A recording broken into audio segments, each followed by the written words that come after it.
Oh, response video. Savage. Should you get the Conduit 2? Answer is a resounding yes. I actually took quite the chance in it because I have a I'm in between jobs right now, so I have a fairly low budget. So what I did was actually traded in Black Ops toward the purchase of Conduit 2. I knew I was really taking a chance because Black Ops is a good game, and I've been playing it for about 5 months straight ever since it launched. But lately, it just isn't doing it for me. It's fun, but I know I could have been having more fun with another game. Been playing it for so much. You know, the weapons, a lot of them are very derivative of each other. I mean, the action's smooth, but I just wanted something new. I wanted something that wasn't Call of Duty, and especially in this oversaturated FPS market, most games are just like Call of Duty. Um, yeah, I had a brain fart there. So anyway, yes, I got Conduit too, as you can see right here. Here is want to make sure you see it. Game inside right there, just to prove I have it. I got the limited edition, so it comes with this little art book. If you can, yeah, this is my first time using the webcam, as you can see. This comes with this little art book, as you can see here. I'll put this inside, but I was very pleasantly surprised. It's just a beast of a game. It's kind of like Black Ops in that you have your three separate modes. You got your story, your multiplayer, and you got your zombie type mode. It's called Invasion. But they're all really fully realized. You have three maps for Invasion, so it's not like Black Ops where you're just running on Keynote or time and time and time and time and time again. You know. There aren't as many weapons as Black Ops, but they all feel really unique. So in the end, you're actually effectively getting more weapons than Black Ops. Basically have three classes. You have your human weapons, like your MP5, your SPAS 12, your rocket launcher. I think it's the SMA or whatever. You got your trust weapons, which are like your secret agent kind of futuristic space weapons. Like you have like a phase rifle, which is a sniper rifle that can see through walls and just crazy stuff. You have like an energy grenade launcher, just crazy stuff. And then you got the drudge weapons, which are your alien weapons. That's real Halo shit. You know, you got like a hive cannon which shoots exploding insects that go around corners. That's another thing too. Almost all of the guns either have like some sort of scope attachment or they have a secondary fire. Like the hive cannon, the one that shoots explosive bugs, the secondary fire it fires sort of like a mass, and if it sticks to an opponent, all the bugs are attracted to that mass. So wherever it hits, the bugs are gonna go. So if you sticky an opponent with that mass, they're gonna go straight towards your opponent, even if it's around corners, you know, over obstacles. They're gonna go after him. And that's just one example of the diversity between the weapons. There's a gun that makes you invisible and shoots lasers. There's a gun that blocks bullets and rockets and shoots them back at your opponent. You know, there's so much variety to be had. It's a 12-player online. You got your headbanger. One downside though is that you can only talk to your friends on your friends list and your rivals list. It's sort of like rivals are the friends you add, are the randoms you add as friends, and friends are the ones you add through friend codes. It's not like Black Ops with the ally codes, but it's kind of close. It is kind of a downer that you can't talk to randoms. Oh, one thing I did want to mention, how you acquire weapons.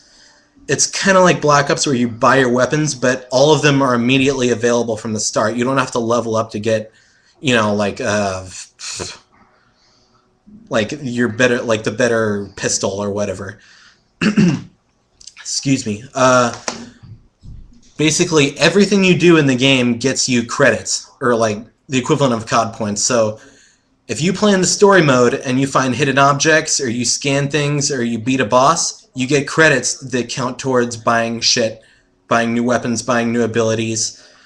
If you do well in online, if you play games in online, you get credits. If you play well in invasion mode, you get credits. And that's another thing too, is that your loadouts and your credits and your weapons and your abilities are linked through all three game modes. That is to say, if you excuse me again, Excuse me, my light went off there. Your loadouts that you make are what you use in the story mode, the multiplayer, and invasion. So they're cross-compatible between game modes. So you really want to think between when you're making them. You start out with only 4, which kind of sucks, but I'm not sure if you can unlock more. I'm only at like level 38 or something, so I'm not sure if there's a prestige system. The levels go all the way up to 60, by the way. You have 4 tiers of perks this time to work with, and they're sort of like COD 4 perks plus. It's not like Black Ops where there's a bunch of different abilities combined, like Flak Jacket, which blocks fire and explosions and all that. It's a bit more like COD 4, where there's just like one ability, but it's a bit more depthy. You know, you have like a commando type perk, increased melee. You have like an interesting one. There's radiation grenades, which are sort of like Nova Gas.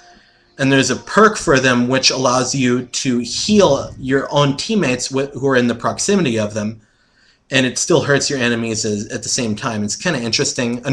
Speaking of healing, the game utilizes a revive system. That is to say, if someone gets killed, that player gets to kill, but the person who gets killed can still be revived by any teammate, as long as they're within range and take the time to do it.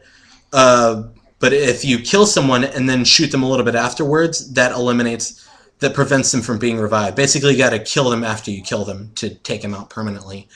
Host migration.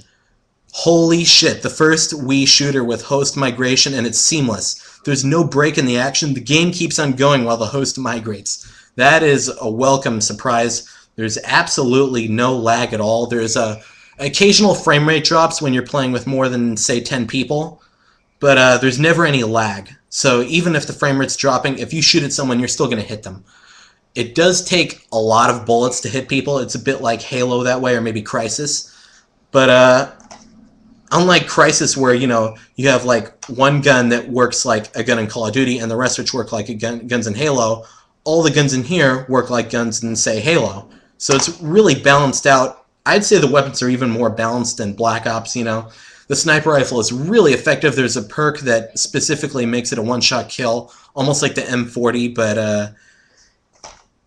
you can't quickscope with it. It's very balanced. Hip firing, that's one of the cool things, too. You don't have to aim down sights to shoot accurately. Hip firing will shoot accurately. You don't need steady aim. Hip firing just goes accurately. The recoil on the guns is very manageable.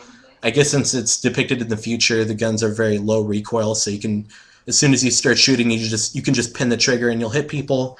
I'm just going on and on and on right now. It says it's compatible with Wii Plus. I've been using it. I guess it improves the pointer a little bit, but I don't know. It uses the classic controller, but I'd really recommend the Wiimote. The controls aren't quite as precise or customizable as Black Ops, but the gameplay plays just so much smoother. And when you're in a good game, when the game flows at 60 constant frames per second, as long as you find the sweet spot with your controls, it's not going to matter. Anything else that I haven't mentioned? I don't really know. Oh yeah, the split screen and the co-op invasion. It's a 2 to 4 player. Unfortunately, it's not online, which I thought it was, but never mind. Single player is pretty good so far. It's basically like a globe-trotting kind of thing. I've only gotten so far. Basically, it's sort of like a, I don't know. I can't. I don't want to spoil it for you right now. Anyway, get Conduit 2 right now. So far, my initial review, I'm gonna give it a 9 out of 10. I am thoroughly impressed. I did not expect to see this from, of all things, a fucking Wii shooter. I mean, I had the Conduit 1, and I can say that one was pretty shitty. The online sucked. The story was shallow. The level designs are horrible. The guns were limited in what they could do. But this is 8,000 steps up. I don't care about Black Ops anymore. I really don't, because, you could say it's like Halo, but there are Call of Duty-esque moments in it, but it's a blend of everything, It's just there. Get it. Oh yeah, awesome sauce. That's my name.